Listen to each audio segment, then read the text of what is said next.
अस्सलाम अलैकुम।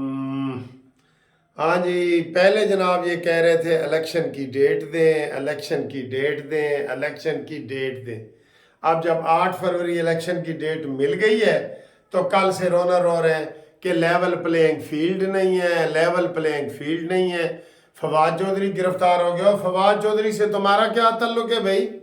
वो तो कब का तरक इस्लाम किया, वो तो कब का छोड़ चुके हैं तुम्हें। पीटीआई वालों, तुम्हें तो कब का छोड़ चुके हैं ना, और तुम्हें तो सारे ही छोड़ चुके हैं। अवाम की बात मैं नहीं कर रहा, अवाम हो सकता है तुम्हारे साथ हैं, लेकिन तुम्हें लीडर सारे एमएनए एमपीए इलेक्टेबल सारे छोड़ के चले गए हैं। कोई मासी फिरदौस आशिक अवान की तरफ है और कोई परवेज खटक की तरफ है। तो तुम तो किसी को मुंह दिखाने के काबिल नहीं हो। आप यकीन करें, जहां भी बहस होती है हम मानते हैं कि अवाम में आपकी हिमायत हासिल है, मानते हैं, लेकिन जब तुम्हारा लीडर ही कोई नहीं होगा, तुम्हारा इलेक्शन लड़ने वाला ही कोई नहीं होगा, तुम्हारा टिकट लेने वाला ही कोई नहीं होगा, तो तुम कहां से जीतोगे भाई? कहां से? बल्ला घर में ही रखे रहना। बल्ला बल्ले के जो हालात तुमने बना दिए हैं ना, बल्ला घर में ही चलेगा जी। वो हमारी लेवल प्लेइंग फील्ड नहीं है। असद कैसर गिरफ्तार हो गए और फवाद चौधरी को तो छोड़ दो, और असद कैसर उसके पहले मुकदमे हुए ये को नया मुकदमा है। अभी मैं देख रहा था यूथी वकील, सिर्फ अब वकील उसके पास रह गए हैं तर्जमानी करने के लिए। उनको भी इमरान खान ट्रक दे के या मोहब्बत का वास्ता दे के वो उनसे काम करवा रहे हैं, और उसमें से गंदे वकील हैं, कोई वाड़ गया है तो कोई निकल गया है, ये वाले तो उसके वकील हैं। लेकिन मैं हैरान होता हूं कि जब पढ़े लिखे लोग भी उनके मजलिसों में ये कहते हैं, उनको जो मर्जी कहो, मैं कहता हूं जो मर्जी कहो, वो कहो, वो कहते हैं जी हमेशा हक सच का बंदा जेल में होता है। जब ये कहते हैं ना हक सच का बंदा हमेशा जेल में होता है, मैंने कहा नवाज शरीफ तो फिर 3 दफा जेल गया। नहीं जी नहीं, वो तो चोर डाकू है। अच्छा, फिर कहता है देखें जी अल्लाह ने इमरान खान को जो है ना वो वजीर आजम बनाया। तो मैंने कहा नवाज शरीफ को अल्लाह ने नहीं बनाया 3 दफा वजीर आजम? तो फौरन ही उन्हीं पाँव पे फिर जाते, नहीं जी वो करप्शन करके आया। अब भाई जब तुम मजे ले रहे थे, एक चीज होती है सच, सच वो होता है जो हमेशा एक जगह पे रहता है। सच का सच, ये रोज दिन यू टर्न नहीं लेते, नहीं बदलते। आप जब कमर जवेद बाजवा की गोद में बैठे था इमरान खान, और बड़े खुशी खुशी ताहिरुल कादरी और ये धरने से उठ के राहील शरीफ को मिलने गए थे, याद है ना आपको, कि हुण जी फैसला हो जाएगा, राहील शरीफ ने सानू बुलाया, एंज करके राहील शरीफ ने सानू बुलाया। और लोग उस वक्त इनके ऊपर लान तान कर रहे थे कि भाई तुम जमहूरियत वाले हो, तुम क्यों आर्मी की तरफ जाते हो? रोजाना अभी भी इमरान खान का मुतालबा है कि मेरे साथ आसम मुनीर गुफ्तगू करे। क्यों भाई? क्योंकि ये इसकी गोद में बैठना चाहता है, उसको गोद में बैठने का चस्का पड़ गया है। लेकिन मैं कसम खुदा की हैरान होता हूं कि जब बड़े बड़े डॉक्टर, इंजीनियर और वकील उसकी हिमायत करते हैं तो बिल्कुल मुझे वो पता लग जाता है कि जो यूथिया होता है ना, यूथिया, वो चाहे अनपढ़ जाहिल, बिल्कुल जाहिल और अनपढ़ हो, यानी एक जमात भी पढ़ा ना हो, या वो पीएचडी डॉक्टर हो, इनका दिमाग एक जैसा है। ये इनका दिमाग, ये वाला दिमाग जो है ना एक जैसा ही है, फिरा हुआ है। ये इसका मतलब ये है, यानी कि जब ये इमरान खान फौज के साथ मिलके नवाज शरीफ को रगड़ा दे रहा था, तो वो जनाब नवाज शरीफ का भी उसका 2 साल रहते थे तो उसको इक़्तिदार से अलहदा कर दिया गया। तो ये ढोल बजा रहे थे, देखा फौज तो जनाब हमारी बड़ी मुखलिस है, फौज ने तो जनाब पाकिस्तान की भलाई देखनी है ना, ये है वो है। और अब अगर फौज उन सपोज कर भी रही है फौज के जी, वो लोग इंटरव्यू देने आ रहे हैं फौज के कहने पे, अब इनको फौज बुरी नजर आ रही है। कल की फौज अच्छी थी जो इमरान खान के साथ थी, और आज की फौज बुरी है जो नवाज शरीफ के साथ है। नवाज शरीफ साहब ने तो पहले दिन यही कहा था कि ये कमर जवेद बाजवा, फैज हमीद, ये 2 जर्नैल हैं जो नहूसत के मारे हुए हैं, बाकी फौज ठीक है।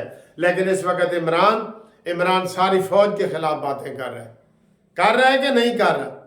تب یہ خود کہتا تھا فوج میرے فون ٹیپ کرتی ہے، الحمدللہ فوج کا حق ہے، وہ ہماری فوج ہے، ان کو کرنا چاہیے۔ اب کہتا ہے جی کہ میرے بیوی کے نہ کرو، زلفی بخاری اور پنکی پیرنی کے نہ کرو، عمران کے اور عائلہ ملک کے نہ کرو۔ میں جو گہرائی میں جاتا ہوں نا، مجھے عمران ایک نحوست زدہ بندہ نظر آتا ہے جس نے پاکستان کو تباہ کیا ہے اور کرنا چاہتا ہے۔ آج ایک جگہ بحث ہو رہی تھی اور نے کہا جی اگر آپ نے عمران خان کو کلین چٹ نہ دی اور عمران خان کو لیول پلینگ فیلڈ نہ دی تو پھر کے پے کی جو ہے نا وہ مشرقی پاکستان کی علیحدہ ہو جاتا ہے۔ خاک ہو ان کے منہ میں، خاک مٹی ان کے منہ میں ڈالو جو ایسی باتیں کرتے ہیں۔ وہاں مولانا فضل الرحمان صاحب موجود ہے، آپ کا اپنا پرویز خٹک موجود ہے، وہاں عمران کا بندہ جائے تو صحیح۔ میں کہتا ہوں جو عمران کے بندے جائیں نا ووٹ مانگنے کے لیے، ان کو جوتیاں پڑنی چاہیے آگے سے کہ تم ہو 9 مئی والے، تم ہو پنکی پیرنی والے، تم ہو جادو ٹونے والے، تم ہو نحوست پھیلانے والے، عدت مدت والے تم ہو، کشمیر کا سودا کرنے والے تم ہو۔ ان کو جوتے بڑے جوتے، جو ٹکٹ کے لیے اپلائی کرے نا اس پارٹی کے اوپر پوری پابندی ہونی چاہیے۔ جو پی ٹی آئی کے ٹکٹ کے لیے بھی اپلائی کرو اس کو بھی جیل میں ڈالو، جو نجی محفل میں بھی پی ٹی آئی کی حمایت کرے اس کو بھی جیل میں ڈالو، کیونکہ یہ انہوں نے فوج پہ حملہ کیا ہے۔ یہ کوئی پولیٹیکل پارٹی نہیں ہے، یہ دہشت گرد ہیں۔ ہم ان کو بالکل جو سپیئر نہیں کرنا چاہتے، چاہے وہ کوئی وکیل کے روپ میں آئے یا کوئی پٹواری کے روپ میں آئے یا کوئی فوجی کے روپ میں آئے، ہم ان کو نہیں چھوڑیں گے۔ ان کو قمر جاوید باجوہ کو بھی اندر کرو، فیض حمید کو بھی اندر کرو، جنہوں نے اچھا خاصا چلتا ہوا پاکستان ڈبویا ہے۔ آج اوورسیز والے ہمیں فون کرتے ہیں اور خون کے آنسو روتے ہیں کہ انہوں نے پاکستان کے ساتھ کر کیا دیا۔ ایک عمران کی محبت میں کہ وہ ہینڈسم بڑا ہے، بالکل مجھے اب پتہ لگ گیا وہ جو اسلام کی اور پوری انسانیت کی ہسٹری ہے نا، انسانیت کی، کہ قوم یوت کیسے بنی، قوم سمود کیسے بنی، قوم لوط کیسے بنی، قوم سماد کیسے بنی، سب پتہ لگ گیا۔ اسی طریقے سے بنتی ہے۔ جو گمراہ کرنے والے ہوتے ہیں وہ ہمیشہ زیادہ ہوتے ہیں، شیطان کے پیروکار زیادہ ہوتے ہیں۔ شیطان اور عمران میں تھوڑا سا فرق ہے۔ یہ ذہن میں رکھ لو کہ عمران خان ہمیشہ نواز شریف کو فرعون کہتا تھا، آج وہ خود فرعون کی صورت میں آپ کو نظر آ رہا ہے، جس کے اندر نہ کوئی اخلاقی جرت ہے، نہ کوئی مذہبی جرت ہے، نہ کوئی سیاسی بصیرت ہے۔ آپ کہتے ہیں اس کو دوبارہ ہم لے آئیں؟ آپ کو اس کی حمایت کرتے ہوئے شرم نہیں آتی؟ جو سرعام بیبیوں کو نچا رہے ہیں اپنے جلسوں میں، اور آپ اس کے مقابلے میں جناب ہمارے اوپر الزام لگاتے ہیں کہ مریم ایسی ہے، نواز شریف ایسا ہے۔ بالکل یہ ذہن میں رکھ لو، کوئی پی ٹی آئی کا ٹکٹ لینے والا ہو اس کو بھی گرفتار کرو، کوئی پی ٹی آئی کا حمایت کرنے والا ہو نجی محفلوں میں بھی اس کو بھی گرفتار کرو، یہ اور اس کے اوپر پابندی لگاؤ۔ میں مولانا فضل الرحمان کو کہوں گا، پی ٹی آئی کو بھی کہوں گا جو منافقت کا اظہار کر رہی ہے، اور نون لیگ کو بھی، یا پوری پی ڈی ایم 16 جماعتیں متفقہ طور پہ قرارداد پاس کریں کہ آئندہ الیکشن میں بلہ اور بلے والا عمران اور تحریک انصاف نہیں ہونی چاہیے۔ یہ قرارداد پاس کریں، جرت سے آگے بڑھیں، ڈیفینسو نہ ہو پیچھے ہٹ کے، نہیں جی نہیں ہم تو لیول پلینگ فیلڈنگ۔ یہ لیول پلینگ فیلڈنگ ہے کہ جنہوں نے فوج پہ حملے کیے ہیں، کور کمانڈر ہاؤس اپنی آنکھوں سے دیکھ کے آیا ہوں، مسجد تک کو انہوں نے شہید کر دی ہے۔ یہ ایسے گندے لوگ ہیں، یہ سیاست میں رہنے کے قابل نہیں ہیں، ان کو پکڑو، جو بھی نظر آتا ہے اس کو پکڑو۔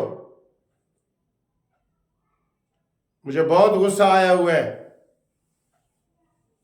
اگلی ویڈیو تک اجازت چاہتا ہوں اور امید کرتا ہوں کہ نہ پی ٹی آئی اگلے الیکشن میں کہیں الیکشن کمیشن کے پلیٹ فارم پہ ہوگی، اور ساری سیاسی پارٹیاں نہ پیچھے نہ ہٹے، دفاعی اس پہ نہ آئے، آگے بڑھ کے تو یہ मुतालबा करें कि पीटीआई के बगैर इलेक्शन हो। नवाज शरीफ और मरियम नवाज को जेल में डाल के अगर 18 के इलेक्शन हो सकते हैं, अगर ये आरटीएस सिस्टम बैठ सकता है, तो अब क्यों नहीं ऐसा हो सकता? इनके ऊपर पाबंदी लगाओ। ये इस काबिल नहीं है कि हम इनको वोट दें या ये वोट मांगने के लिए आए। गरीब नौजवान बच्चों की इन्होंने ज़हन साजी की हुई है। ये सब जिन जिन ने इंटरव्यू दिए वो सब ने कहा है कि जी ज़हन साजी की हुई है। उनको सामने लाएं और पीटीआई का नाम इस पाकिस्तान के इलेक्शन कमीशन के प्लेटफार्म से मिटा दें, हमेशा हमेशा के लिए।